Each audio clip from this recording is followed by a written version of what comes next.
Previously on After the Bid.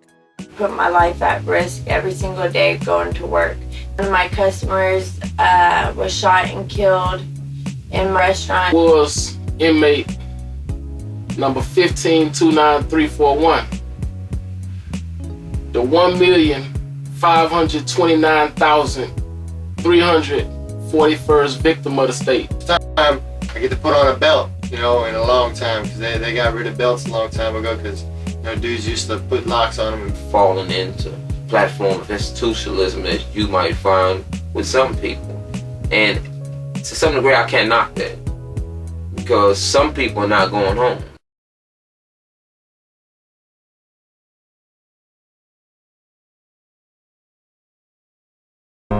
If you can have a second chance at life, would you finally get things right? Would you do all that it takes to undo all the past mistakes? Would you take the time to learn everything that you never knew?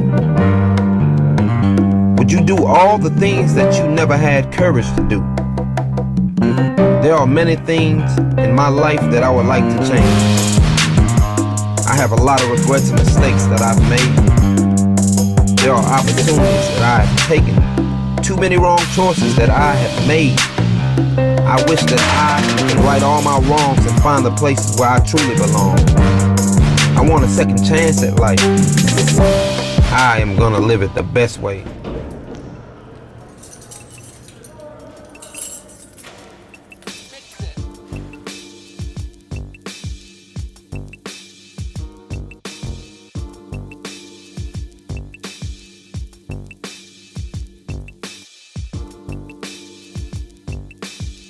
The number system. I'm this number for a reason, Just thinking about reality in that sense of numbers, it's crazy. The lower you go, the more you know that person has been incarcerated. The higher you go, the less you know that person has been incarcerated. And so, identifying each other with numbers is an interesting thing that occurs inside of prison, simply because some people just don't identify each other by the number that's given to them, but by the number of years that they are experiencing in prison. Some people cradle on that idea so personally, it's ridiculous. Some people say, I've been locked up 15 years, 5 months, 3 days, 5 hours, 3 minutes, and 1.1 second. I don't rock on the idealism of number like that, because I'm not personally involved to the system of incarceration like that. I'm invested too much time in thinking about the reality of my situation. That can be dangerous, because you become overwhelmed, you start stressing, thinking, man, you don't need that there. You need to focus on what you need to do to get past that. Coming up next on After the Bid.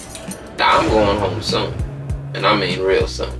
Everybody really is in the form of getting pacified when they get out. So I was holding on to the little handrail. I got the seatbelt. I can pull that boy a little more tighter. It's already tight around here. I done strapped up just in case. One of the biggest struggles for me is going to be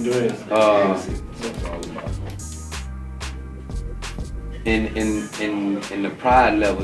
When you get out, when we was out, we was on a certain level because we was doing certain things, and now we're coming out with a new mind, a new attitude, and everything just not gonna be. Talks about, I'm gonna do this, and well, it's gonna be hard like this. It's all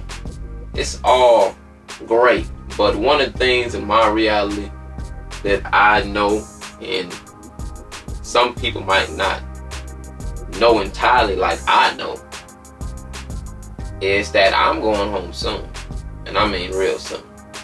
And so probably within a week I'll be back out into society, and I get to experience my reality.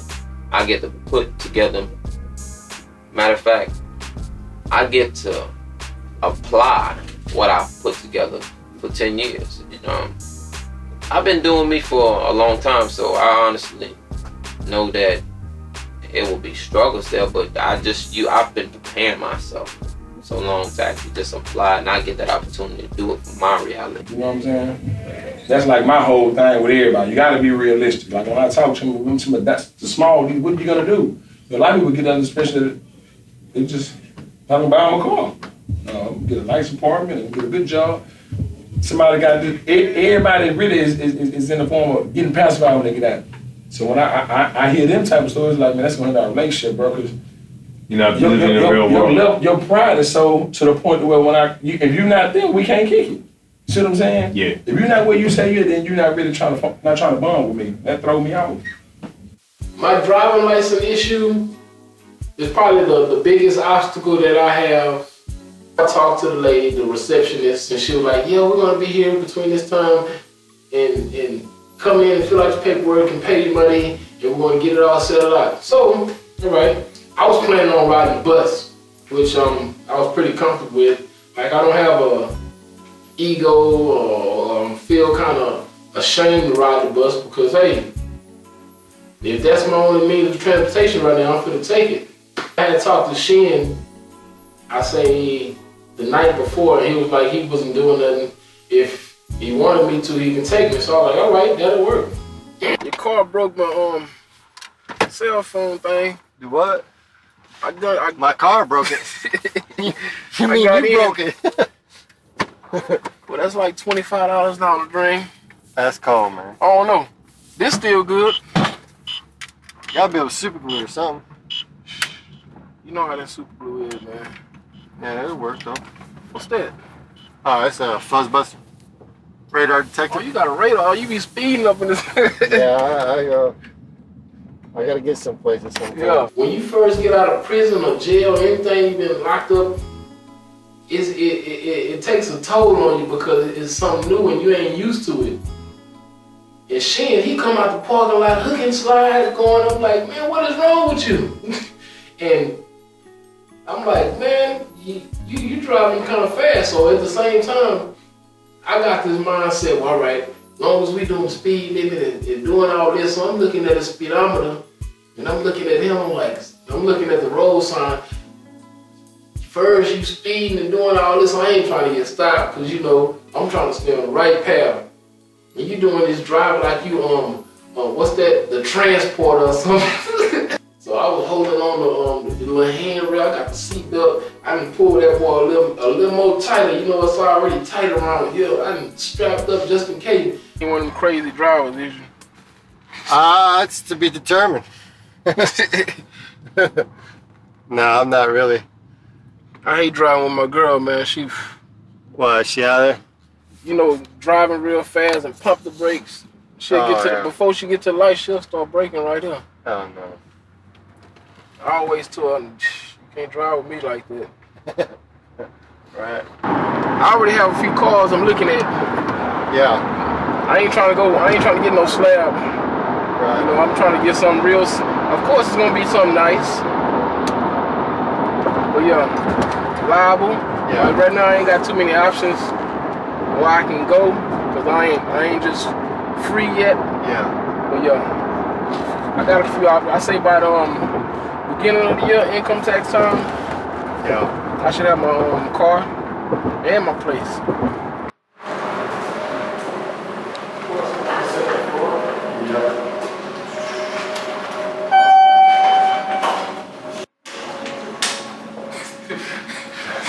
You want to kill you. 206.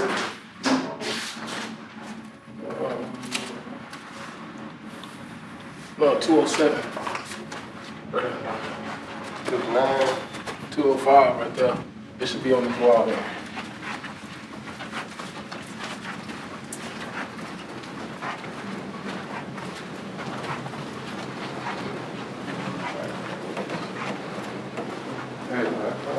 To the place and we get there, we knock on the door, nobody's there, nobody. So I'm looking at the time, I'm like, I know I ain't late, I know I ain't early. This is the time that they scheduled me to be here. Nobody answered. So I'm like, man, This is the same. This is the runarounds and the drama that I gotta go through just to get my stuff straight.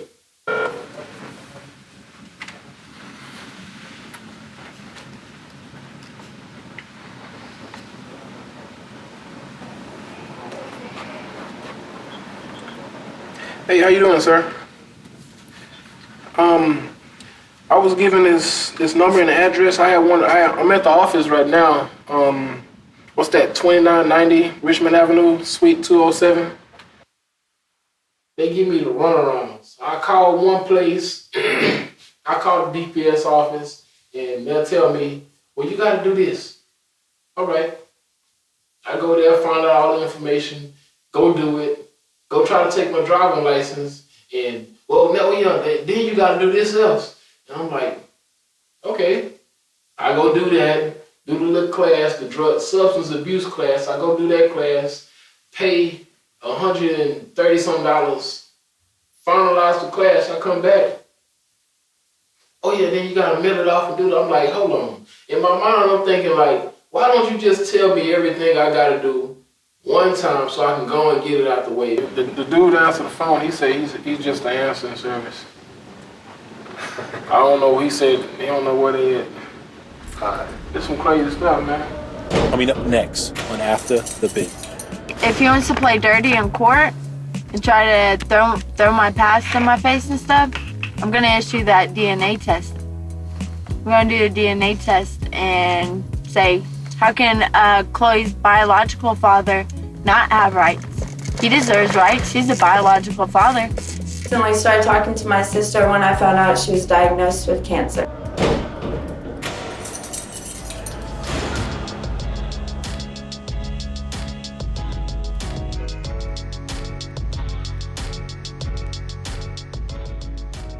My feelings were hurt. Like, I thought we were better friends than that. Like, he gave me a place to stay when I first got out of safety.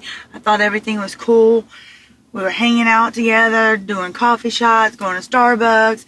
You even nice enough to hook me up with a job with Sam. You paid it forward, as they teach us in safety. Mm-hmm. And then, I left because, I wanted to be with my husband and everything, but shit happened and he had to go back to Louisiana.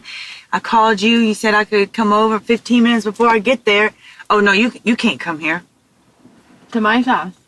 To your house. And then you're like, yeah. But then you said, okay, well, I'm going to set you up with Mike. Okay. Which is? What? That's your baby's daddy, right? That's my baby's daddy, yeah. Yeah, okay. And so I was like, okay, that's cool. And you said just kind of help him out or whatever. And I thought like helping out was like... But he claimed you didn't help out for nothing. He said you didn't help him pay for no rent. You ate all the food. You wasn't trying to do nothing. And you should have known better than that because I didn't do that to you. No, but I'm just saying I didn't want to cause drama in court because I'm going through custody battle and for him to use that against me. Right, I understand, but as you and I being friends, I told you I wouldn't do nothing, and you should have trusted me, and you didn't. And so you let Mike fill your head with all kind of shit. Because that's what he does. He brainwashes me. He brainwashes my daughter.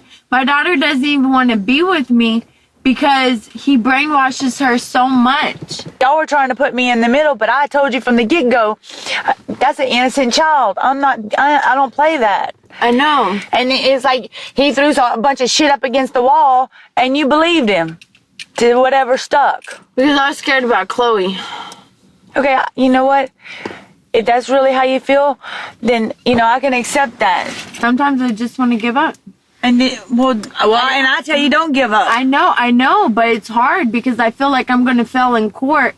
And I feel like let go and let God. I told you this. I know, but it's hard. If he wants to play dirty in court and try to throw my past in my face and stuff, I'm going to issue that DNA test. We're going to do a DNA test and say, how can Chloe's biological father not have rights? He deserves rights. He's a biological father. You did ask me, has he tried to have sex with you? and I didn't want to tell you at first. But then, like, when you came to try to get another job here again, you know, you told me. Yeah, he trying to grab you and fight you? He slapped me on the ass and grabbed my tit, and that wasn't all cool. And then that's when all that crap went down. Yeah, that's when it happened. Yeah, because Mike's like, she can't stay here no more, and she's not helping out. Because he wasn't gonna get what he wanted out of the relationship. I know. I had the money. I told you I had the money. I already know, but I'm not tripping about that. But it's worth it, because I got you. I'm sorry. Love you. Love you. I am my sister's keeper. I am my sister's keeper. You got that right. So how you still feeling about the loss of your mom? I had closure, but still my mom's still, always there. But I've gotten some closure. I've gotten close to my family. My sister just got diagnosed with cancer.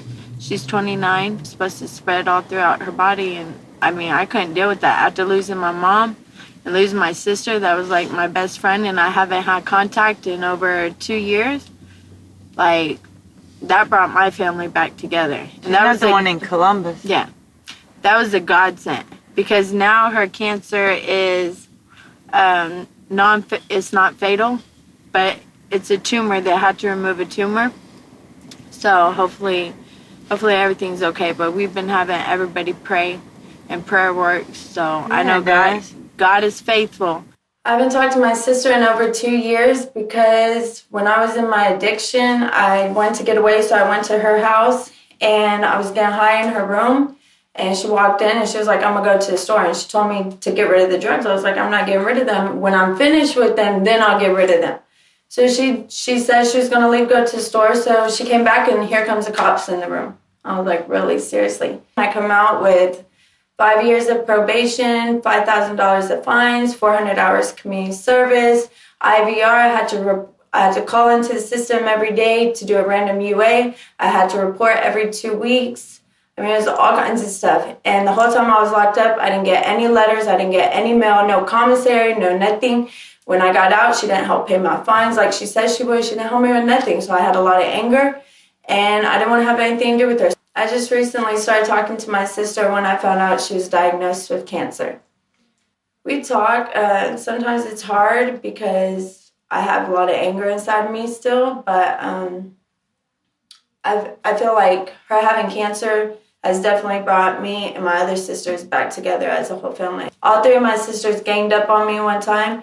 I was not sober. I was going through my addiction. And I was with one of my ex-boyfriends, and I passed out in the car because I had been up for days.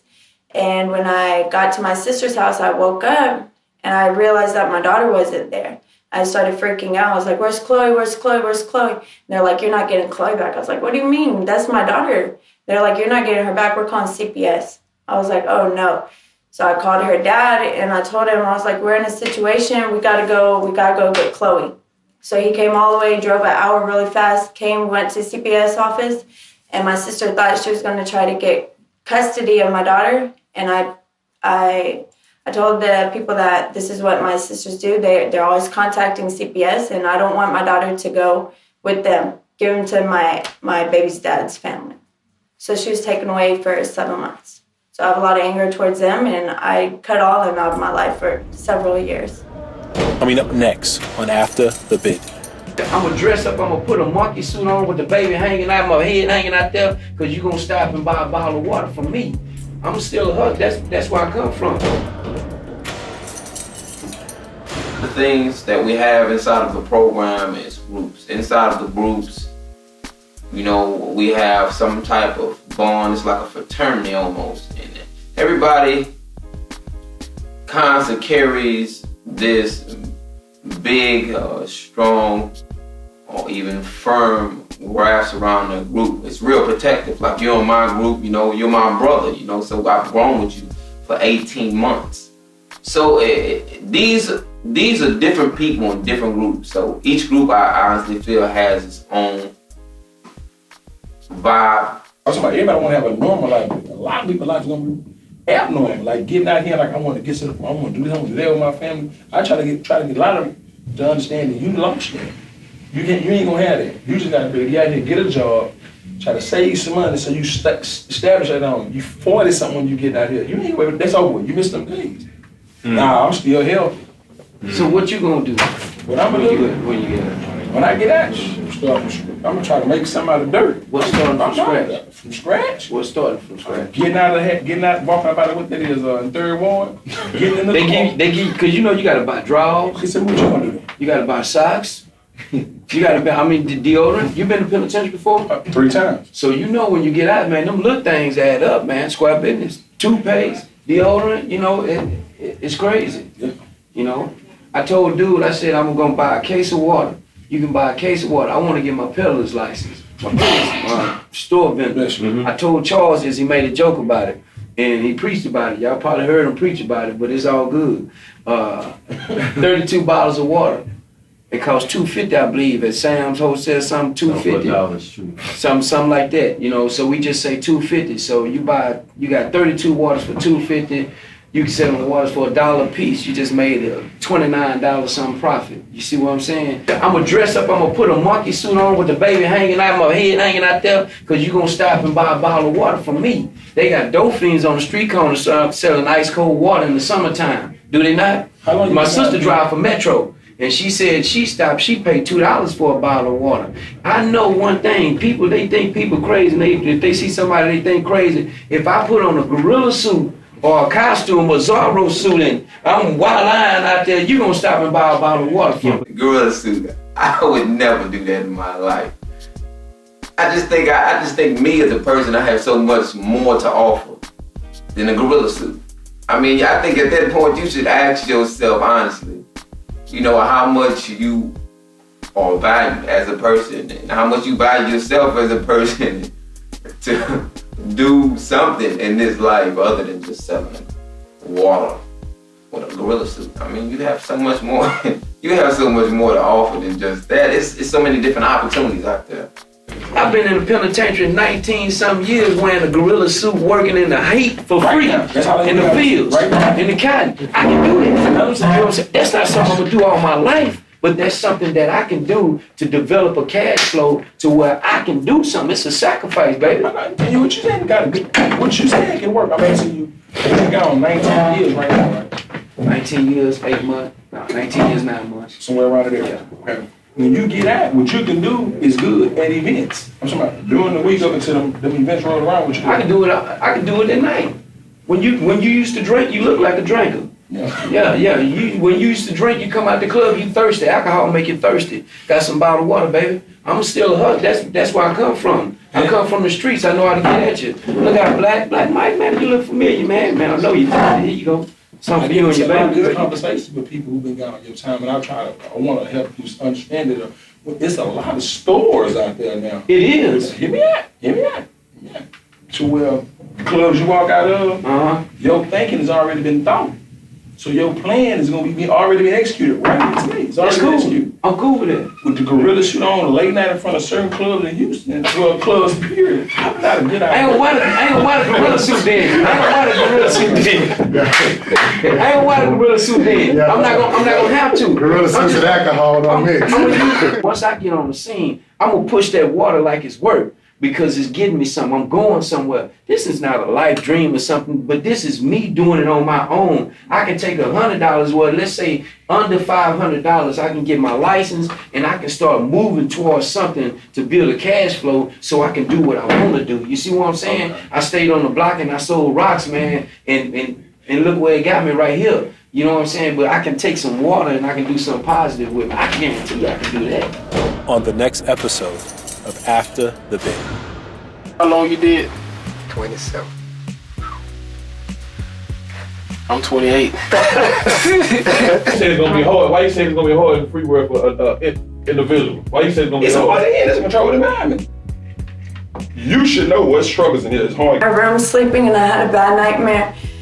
And I was crying out for my mom and my cousin came in the room. She's like, your mom's not here. I was like, well, where's my mom?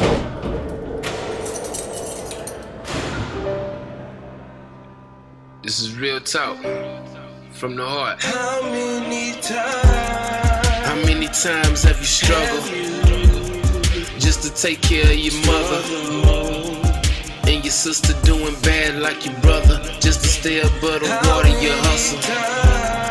How many times have you missed sleep? Cause you refuse to accept defeat. Trying to get it to get back on your feet. Keep pushing, never let your knees buckle.